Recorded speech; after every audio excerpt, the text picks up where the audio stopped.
Did you know that you can reduce your risk of dying from the world's second deadliest cancer by 88% with one screening procedure that you probably haven't gotten because you've been told to fear it? Well, I, for one, fear a prolonged, painful death from colorectal cancer far more than I fear a few days' discomfort from a colonoscopy. In fact, this Friday, I'm getting my 4th colonoscopy. More on that in a bit. And this time, I'm bringing you with me. I want to demystify and destigmatize colonoscopies for you so that you'll fearlessly call the gastroenterologist and schedule this absolute no-brainer of a prevention step. Disclaimer, I am not a doctor, I am pointing you to one. So, what is a colonoscopy? It's a 30 to 60 minute procedure where you lie on your side, get sedated, then a gastroenterologist guides a flexible tube with a high-def video camera through your rectum and large intestine to view the entire inside lining. If they see any abnormal growths, those polyps are immediately and painlessly snipped off for analysis before they become cancerous. That's right, a colonoscopy diagnoses and treats at the same time. Colonoscopy is recommended starting at age 45 for average risk, earlier if you're at high risk due to a family history of colon cancer or a condition like irritable bowel disease. Repeat in 10 years if your average risk and the first colonoscopy found nothing, more often if high risk or precancerous polyps were found. So far, all 3 of mine have found polyps and removed them, so I've been on a 5-year, now 3-year repeat. Your colonoscopy will only be as effective as your prep. You must follow your instructions to the letter. Your entire large intestine needs to be completely empty so that your gastroenterologist has a clear view of the intestinal walls. In fact, prep quality is so important that they grade you on it. My last prep was only good, which is the worst grade I've gotten since driver's ed lab back in high school. Let's see if I can get an excellent this time. Today is Tuesday, so I'm in day 3 of that 5-day initial prep, which is just to give up eating nuts, seeds, whole grain breads, quinoa, and oatmeal. Not much of a sacrifice so far. So now let's jump ahead to Thursday, by which time I will have had my very restrictive last breakfast, be on clear liquids only for the rest of the day, and you can watch me try to chug the first of 2 doses of a powerful laxative. Is it really as bad as everyone says? Well, hello, I'm back. It is now the Thursday, 6 p.m., the day before my procedure, and the day before the procedure is when the prep gets real. I had my last solid meal at 10 a.m. this morning, a 3-egg omelet with skinless chicken and cheese, which were 3 of the foods that were approved for that final meal, the others being white bread, which I don't own, and yogurt or ice cream with no fruit or nuts or any other add-ins in them. And I am saving that ice cream, the homemade ice cream we've got in the fridge right now, for celebrating when this is all over tomorrow. Since then, I've been on a clear liquid diet, and a clear liquid diet means first, no liquid that is red, blue, purple, or orange. These things can look like blood or inflammation to your doctor when they're doing the colonoscopy, so those colors are to be avoided. That leaves things like apple juice, white cranberry juice, sports drinks that are not those colors, coffee and tea are okay, but no creamer, so just with sugar. Let's see what else. Oh, clear chicken and beef broth, store-bought. So that's going to be my dinner tonight. It's going to be some beef broth. And that is pretty much it in terms of clear liquids from 10 a.m. this morning until after I'm done with the procedure tomorrow. We're now getting to the real thing. The thing that you might have heard is the horrifying part of this procedure. Since the actual procedure, you will be sedated. There are no pain nerves in the colon, so even the snips of any polyps aren't actually going to, you're not going to feel the after effects of those at all. It is, the thing that everybody warns you about is this. This is the first of 2 doses of Suprep, which is a very powerful laxative. It's got a lot of sodium, potassium, magnesium. I don't know. It's got a bunch of stuff in there that will clear you out. And you may have heard that it is very difficult to get down. There's a 6-ounce bottle of this stuff and another 10 ounces of water in here to make the full amount. I am trying a couple of hacks here. I am using ice water, so ice cold water, and I chilled the solution that it's mixed with, because I hear that it won't taste quite as bad when it's cold. And I also mixed it in with a lemonade flavored electrolyte powder, which is something you can also do with the clear liquids to give them a little bit more flavor. And apparently some of these Suprep kits come with flavor packets. Mine did not, so I added my own. We are going to try now, live on camera. I only get one shot at this to see if I can get this down. Is it really as bad as they say?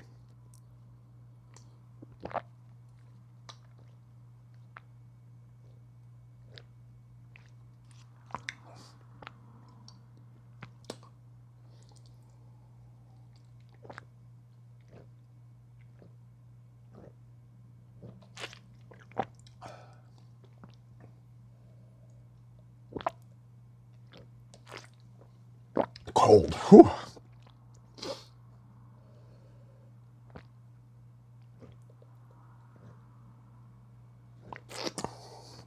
Okay, so, wow, that wasn't a problem at all. It really wasn't. Mostly just tasted the lemonade flavored electrolyte powder. So, highly recommend those 2 hacks. Get a flavored powder in there. Just make sure it's not one of the prohibited colors. Yellow and green are okay. Red, blue, purple, and orange are not. And chill the water and the solution as cold as you can get them and as cold as you can drink them. And you can do what I just did and just chug it right down. Good morning. I have a few minutes to share a couple more lessons before I have to go check in for the procedure. First one is, you're probably wondering, how long after I chugged that laxative did it take to take effect? And the answer is 30 minutes or so. So you got enough time to walk the dog, but make sure you're back in before your 30 minutes are up. And you will definitely want to be near a bathroom for that. 2, the instructions that I described for my prep in terms of diet and everything, those do seem to vary from doctor to doctor. So the real point is read your instructions very carefully and follow those instructions to the letter. 3, what did it feel like to be fasting for as long as I was semi-fasting there? It was a bit rough at first. I felt low energy and kind of hungry, but by the evening that was gone, and it really did not affect my sleep at all. I was not really hungry during the night and into the morning, although I'm definitely looking forward to snacking on something once I get out of this procedure. And 4, I noticed my hands were shaking a bit on that last segment of the video, and I was nervous, and my hands shake when I'm nervous. I'm not normally nervous when I record, but this time I knew I only had one shot, because if I didn't like that first take, it wasn't like I was going to chug another dose of the laxative right then. I had to save that for the morning, and I was doing it without a script. So you're just getting the real me there. It was very uneventful. Yeah. Once they gave me the sedative, I was out for the whole thing. They said I might be aware of some of it, but Nothing? nothing. Yeah, and how do you feel now?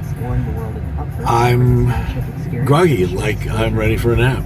No bunny songs to sing for me? or No anything bunny like songs. I might not be finding all my words quite yet, but it was it was not bad. Yeah, the procedure itself is the easy part. Hi, it's Saturday, the day after my procedure. The sedation is worn off, and I can now articulate for you 5 lessons I've learned from the experience, concluding with what you should fear about getting a colonoscopy. First, the results. For the first time in 4 colonoscopies, they found no polyps in me, so I don't need another procedure for 5 years. Disappointingly, I did not get a bowel prep grade, but Dr. Chen did snap 32 photos of his journey and they look pretty shiny, so I think I did it right. Second, weight.